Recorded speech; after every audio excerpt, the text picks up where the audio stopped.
আমার সাম্প্রতিককালে লেখা স্মৃতিকথা স্মৃতির পাতা খুলে দ্বাদশ পর্ব পাঠ করে শোনাচ্ছি। সেই সময় যে দিদিমণিরা ক্লাস নিতেন তাদের প্রায় সবারই কথা মনে আছে।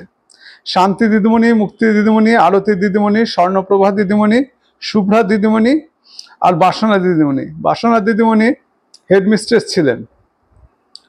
মুক্তি দিদিমণি আমাদের ক্লাস টিচার ছিলেন। শান্তি দিদিমণি হয়তো ডিভোর্স বা অন্য কিছু হয়ে থাকবে, ধবধবে সাদা পোশাক পরে আসতেন। তিনি স্কুল ক্যাম্পাসেই থাকতেন।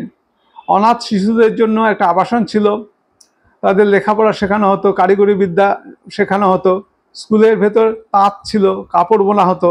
আমরা মাঝে মাঝে সেখানে যেতাম। শান্তি দিদিমণি অত্যন্ত ক্রোধী মানুষ ছিলেন। কেউ অন্যায় করলে কঠিন শাস্তি দিতেন। সবাই তাকে খুব ভয় করত।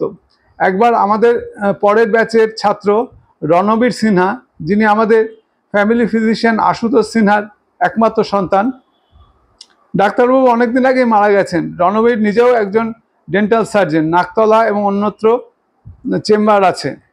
রণবীর ছেলেবেলা অত্যন্ত দুরন্ত ছিল। একবার কোনো দোষের কারণে শাস্তি হিসাবে শান্তি দিদিমণি ওকে সন্ধ্যা পর্যন্ত গাছের সাথে বেঁধে রেখেছিলেন। পরে বাড়ির লোকেরা গিয়ে ওকে উদ্ধার করে। এছাড়া আমাদের ক্লাস টিচার যিনি ছিলেন তিনি হলেন মুক্তি দিদিমণি। তিনিও খুব রাগী মানুষ ছিলেন। আমরা তাকে খুবই ভয় করতাম।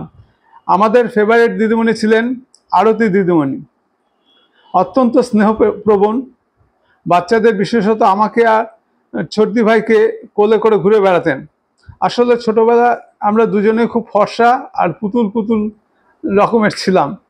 যেই পারতো আমাদের গাল টিপে আদর করতো। সিনিয়র বেসিকের দিদিমণিরাও আমাদের দুজনকে নিয়ে যেতেন। সিনিয়র বেসিকের স্কুলটা ছিল পাশেই, শুধু দেওয়ালের ছাড়াছাড়ি। দিদিমণিরা আমাদের কোলে নিয়ে ঘুরে বেড়াতেন। লজেন্স, বিস্কুট, ক্যাডবেরি এসব কিনে দিতেন। তাদের কারো কারো কাছে খুব আদরও পেতাম আমরা। আমি আর আমার ছোটদি ভাই প্রায় পিঠাপিঠি ছিলাম, 3 মাসের মাত্র তফাৎ। ফুলদি আমার চেয়ে 2 বছরের বড়। ও তখন 1 ক্লাস উঁচুতে পড়তো। দিদিভাই সম্ভবত 5-6-এ পড়তো।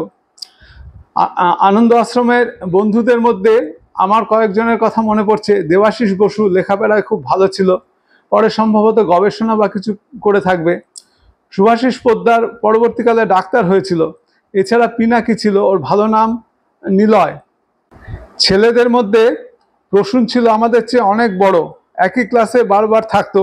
আমরা ওর কাঁধে চড়ে ঘুরে বেড়াতাম। মেয়েদের মধ্যে সুপর্ণার কথা বেশ মনে পড়ছে। একবার বাড়ি থেকে খুব সুন্দর টিফিন করা হয়েছিল। টিফিনে অনেক কিছু দেওয়া ছিল, কি কি ছিল আজ মনে নেই। সুপর্ণা আমার ব্যাগ খুলে টিফিন চুরি করে খেয়ে নিয়েছিল, সেই দুঃখ আমার অনেক দিন ছিল। এছাড়া ছিল মনীষা। ফুলদির কাছে শুনেছিলাম বিয়ের পর মনীষার বাড়িতে ডাকাতি হয়েছিল, কোনো একটা মিসআপ হয়ে থাকবে। এছাড়া ছিল সুস্মিতা চৌধুরী, ও নাকতলায় থাকতো, ওর সাথে পরেও কিছুদিন যোগাযোগ ছিল। বাসনা দিদিমণি ছিলেন হেডমিস্ট্রেস। বিবেক, প্রদীপ ওরাও আমাদের সাথে পড়তো। ওদের কথা আমার খুব মনে নেই, ছোটদি ভাইয়ের কাছে শুনেছি। স্কুলের ভিতর প্রচুর জায়গা ছিল, গাছগাছালি, মাঠ এইসব ছিল।